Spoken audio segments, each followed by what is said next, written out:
ଓଡ଼ିଶାର ସଂସ୍କୃତି ଓ ପରିବର୍ତ୍ତିତ ଜୀବନଶୈଳୀ ସାମାଜିକ ଜୀବନର ପରମ୍ପରା, ଆଦର୍ଶ, ରୀତିନୀତି ଓ ଜୀବନଚର୍ଯ୍ୟାକୁ ଆମେ ସଂସ୍କୃତି ବୋଲି କହିଥାଉ। ଅନ୍ୟ ଅର୍ଥରେ ମାନବ ସମାଜର ମାର୍ଜିତ ରୁଚି ଓ ଉନ୍ନତ କଳାକୃତିକୁ ମଧ୍ୟ ସଂସ୍କୃତି ବୋଲି କୁହାଯାଇପାରେ। ଶିଳ୍ପ, ସାହିତ୍ୟ, କଳା, ଭାଷା, ଧର୍ମ, ମନ୍ଦିର, ମଠ, ପଟ୍ଟଚିତ୍ର, ନୃତ୍ୟ, ପୋଷାକ, ସଙ୍ଗୀତ ଆଦି ହେଉଛି ସଭ୍ୟତା ଓ ସଂସ୍କୃତିର ପରିଚୟକ। ସଂସ୍କୃତି ହେଉଛି ମନୁଷ୍ୟର ଆତ୍ମଚେତନାର ପରିପ୍ରକାଶ। ଯେଉଁ ରାଜ୍ୟ ବା ଦେଶର ପରମ୍ପରା ଓ ସଂସ୍କୃତି ଯେତେ ମହାନ, ସେ ରାଜ୍ୟ ଓ ଦେଶ ସେତେ ସମୃଦ୍ଧ ଓ ଗରିୟାନ। ଉତ୍କଳ ସଂସ୍କୃତିକୁ ସମୃଦ୍ଧ କରିଛି ଏହାର ଐତିହାସିକ ଘଟଣାବଳୀ। ଏହି ପୁଣ୍ୟ ମାଟିରେ ଚଣ୍ଡାଶୋକ ଦିନେ ଧର୍ମାଶୋକରେ ପରିଣତ ହୋଇଥିଲେ। ସମଗ୍ର ବିଶ୍ୱକୁ ଓଡ଼ିଆ ସଂସ୍କୃତି ଦେଇଛି ଶାନ୍ତି, ସମତା ଓ ଭ୍ରାତୃତ୍ୱର ଦିଗ୍ଦର୍ଶନ। ଆମ ଆରାଧ୍ୟ ଦେବତା ମହାପ୍ରଭୁ ଜଗନ୍ନାଥ ଆମ ସଂସ୍କୃତିର ମୁଖ୍ୟ ପୁରୋଧା। ଜଗନ୍ନାଥକୁ ଆଧାର କରି ଏବଂ ଓଡ଼ିଶାର ବିଭିନ୍ନ ପ୍ରାନ୍ତର ପ୍ରଥା ଓ ପରମ୍ପରାକୁ ନେଇ ଛଉ ନୃତ୍ୟ, ଗୋଟିପୁଅ ନାଚ, ଓଡ଼ିଶୀ ଓ ସମ୍ବଲପୁରୀ ନୃତ୍ୟ ପରିବେଷଣ କରାଯାଏ। ମାତ୍ର ଆଜିର ପରିବର୍ତ୍ତିତ ଜୀବନଶୈଳୀରେ ଏହିସବୁ ନୃତ୍ୟ ଓ ସଙ୍ଗୀତ ଧୀରେ ଧୀରେ ଲୋପ ପାଇବାକୁ ବସିଲାଣି। ଓଡ଼ିଶାର କଳା ଓ ସ୍ଥାପତ୍ୟର ସ୍ୱାକ୍ଷର ବହନ କରେ ଏହାର ବିଭିନ୍ନ ଶିଳାଲିପି ଓ ମନ୍ଦିର। କୋଣାର୍କର ସୂର୍ଯ୍ୟ ମନ୍ଦିର, ପୁରୀର ଜଗନ୍ନାଥ ମନ୍ଦିର, ଭୁବନେଶ୍ୱର ଲିଙ୍ଗରାଜ ମନ୍ଦିର ଓ ରାଜାରାଣୀ ମନ୍ଦିରର କାରୁକାର୍ଯ୍ୟ ଅତି ଉଚ୍ଚକୋଟୀର। ଓଡ଼ିଶାର ହସ୍ତଶିଳ୍ପ ପ୍ରାଚୀନ କାଳରୁ ବିଶ୍ୱ ପ୍ରସିଦ୍ଧ।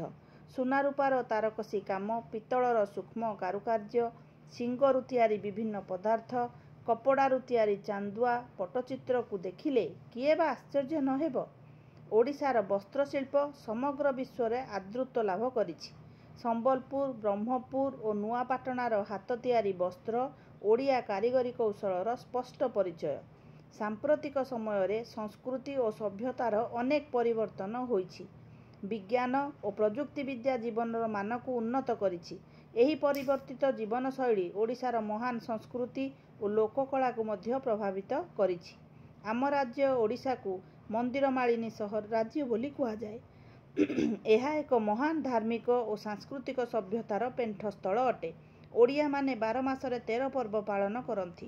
ଆମ ଶାଗ ପଖାଳ, ଆରିସା କାକରା, ପୋଡ଼ପିଠା ସବୁଠୁ ନିଆରା। ତେବେ ଅଧୁନା ଆଧୁନିକତାର ଜାକଜମକରେ ଏସବୁ ମହକ ଏବେ ନାହିଁ କହିଲେ ଚଳେ। ବର୍ତ୍ତମାନ ଦୀପାବଳିରେ ଦୀପ ବଦଳରେ ମହମବତୀ ଓ ଲିଚୁ ଲାଇଟ୍ ଓ ଜନ୍ମଦିନରେ ପିଠା ବଦଳରେ କେକ୍ କାଟି ଆମେ ଉତ୍ସବ ପାଳନ କରୁଛେ। ଆମ ମହାପ୍ରଭୁ ଶ୍ରୀ ଜଗନ୍ନାଥ 64 ପ୍ରକାର ଭୋଗ ଗ୍ରହଣ କରୁଥିବା ବେଳେ ଆମେମାନେ ବିଦେଶୀ ଫାଷ୍ଟଫୁଡ୍ ମାୟାଜାଲରେ ଛନ୍ଦି ହୋଇଯାଇଛନ୍ତି।